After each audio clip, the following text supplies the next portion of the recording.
Assalamualaikum warahmatullahi wabarakatuh. Alhamdulillahilladzi an'ama alaina bi ni'matil imani wal islam. Asyhadu an la ilaha illallah wahdahu la syarikalah. Wa asyhadu anna sayyidana Muhammadan abduhu wa rasuluhu la nabiyya ba'dah. Allahumma salli ala sayyidina Muhammad wa ala alihi wa ashabihi ajma'in, amma ba'du. Pemirsa kaum muslimin dimanapun kita berada, mari kita bersyukur kepada Allah Subhanahu wa ta'ala. Berselawat kita kepada baginda Nabi Muhammad sallallahu alaihi wasallam yang mana telah memperjuangkan agama di tengah kehidupan beliau hingga sampai detik ini kita merasakan dampak positif dari agama yang luar biasa ini. Pemirsa dimanapun kita berada, di tahun 10 kenabian Rasulullah sallallahu alaihi wasallam mengalami sebuah peristiwa yang sangat luar biasa menyedihkan dan memilukan beliau. Sehingga tahun itu dikenal dengan tahun Amul Husni, di mana tahun itu disebut dengan tahun duka cita. Karena betul-betul Rasulullah Muhammad sallallahu alaihi wasallam dalam keadaan berduka luar biasa. Tepat di bulan Rajab pada tahun 619 Masehi, paman beliau Abu Talib dipanggil Allah Subhanahu wa ta'ala dalam keadaan belum sempat mengucap kalimah la ilaha illallah Muhammadur Rasulullah. Namun semasa hidupnya beliau telah menjadi benteng dan garda terdepan di dalam membela Rasulullah sallallahu alaihi wasallam untuk mendakwahkan kebaikan di tengah umat dan kaum Quraisy lainnya. Sehingga Rasulullah sangat bersedih hati di saat orang lain mendapatkan hidayah. Orang terdekat beliau yang notabene menjadi pelindung beliau justru kemudian tak mampu mengucap kalimat la ilaha illallah Muhammadar Rasulullah. Maka bagi kita, bisakah kita ambil pelajaran, sehebat apapun upaya kita mengajak orang lain, atau sehebat apapun kita ingin agar orang lain menjadi orang yang baik, selalu taat kepada Allah Subhanahu wa ta'ala, maka sungguh hidayah itu milik Allah, mutlak kepunyaan Allah. Maka Allah akan memberikan hidayah kepada siapapun yang Allah kehendaki, dan Allah tak memberi hidayah kepada pun siapa yang Allah kehendaki.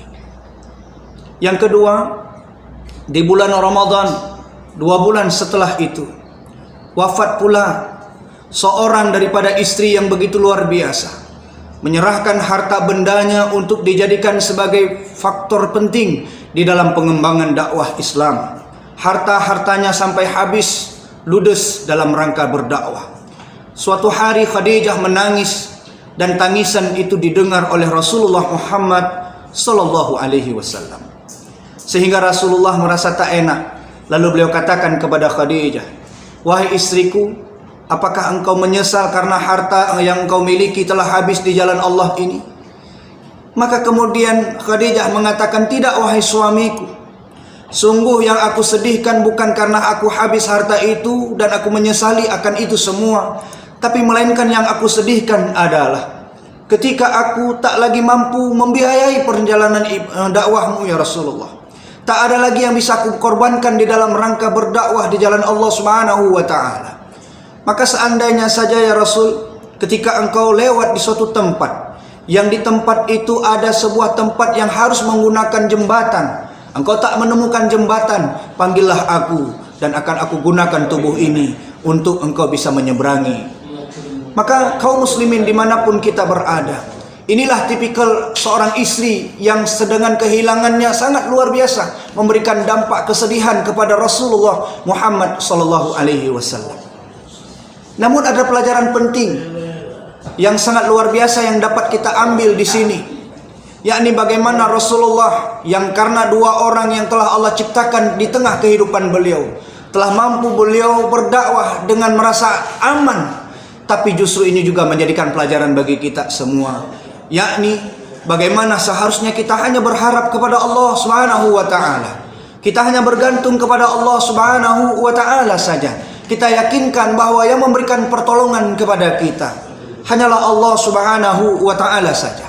Kita tidak menyerahkan seluruh kebutuhan-kebutuhan kita, kecuali Allah yang akan kita berikan kebutuhan itu.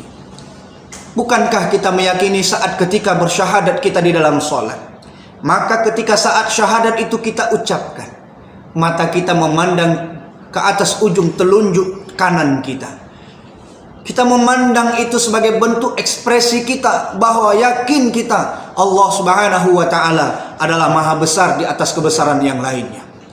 Maka kita serahkan semuanya kepada Allah Subhanahu wa Ta'ala. Tak ada perlindungan yang lebih baik daripada perlindungan Allah Subhanahu wa Ta'ala. Tak ada pertolongan yang pertolongan itu adalah pertolongan mutlak dari Allah Subhanahu wa Ta'ala.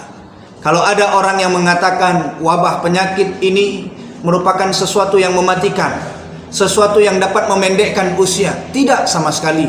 Sungguh sebenarnya usia kita bukan tergantung daripada wabah penyakit ini, tapi melainkan karena memang sudah ajal kita ditetapkan oleh Allah Subhanahu wa Ta'ala. Dan kemudian ada orang yang kemudian dia menggunakan masker, sehingga sebagian banyak masyarakat hari ini memahami ingat COVID, ingat masker. Padahal sungguh setebal apapun masker itu, sehebat apapun cuci tangan yang kita lakukan, jarak yang kita jaga, sama sekali tak pernah bisa menolong kita dari kematian yang akan Allah hadirkan kepada kita. Walaupun menjaga jarak, mencuci tangan, menutup masker merupakan sebuah jalan ikhtiar, namun itu merupakan ikhtiar dunia. Harusnya kita tambah lagi dengan ikhtiar akhirat. Apa dia? Merintih dan mengadu kepada Allah Subhanahu wa Ta'ala, merasa yakin, ta'ajub akan pertolongan Allah Subhanahu wa Ta'ala yang akan datang untuk menolong kita. Bukankah Al-Quran mengatakan fa inna ma'al usri yusra, inna ma'al usri yusra. Maka kita yakini bahwa di setiap kali akan Allah berikan masalah kepada kita, seberat atau sebesar apapun masalah itu, yakinlah pertolongan itu akan datang. Seorang ulama besar pernah menulis tentang al-faraj ba'da syiddah, yang kalau kita lihat ini adalah sebuah kalimat sepertinya seperti idiom dalam bahasa Inggris. Bahasanya bahasa yang bukan bahasa sebenarnya, tapi setelah kita pahami lebih dalam, ternyata al-faraj ba'da syiddah itu bertujuan juga di setiap kali kesulitan pasti akan datang kemudahan. Maka Rasulullah Shallallahu Alaihi Wasallam ketika meninggal dua orang yang luar biasa ini, beliau berangkat ke negeri Taif meminta suaka politik, namun ternyata di sana juga ditolak. Dan yang luar biasa, setelah ditolak dilempari lagi dengan batu sampai beliau terluka luar biasa. Beliau kemudian berteduh di suatu kebun, lalu beliau mengangkat tangan, memasrahkan seluruh hajat hidupnya kepada Allah Subhanahu wa Ta'ala, pemilik alam semesta. Maka kaum muslimin dimanapun kita berada, mulailah hari ini kita yakini, sebagaimana betul-betul kita dalam solat ikhlas membacanya, yaitu surah Al-Ikhlas, Allahus Somad. Allah lah tempat kita bergantung, Allah lah tempat kita memintai pertolongan, Allah lah tempat kita mengadu, bahwasanya aduan kita kepada Allah mudah-mudahan akan disenangi oleh Allah Subhanahu wa Ta'ala. Beda ketika kita meminta kepada manusia. Kalau orang betul-betul ikhlasnya, satu kali dua kali dia masih ikhlas, tapi kalau berkali-kali akan hilang keikhlasan itu. Tapi beda dengan Allah Subhanahu wa Ta'ala. Ketika kita meminta terus-menerus kepadanya, maka Allah sangat senang kepada hambanya yang terus merintih di hadapannya.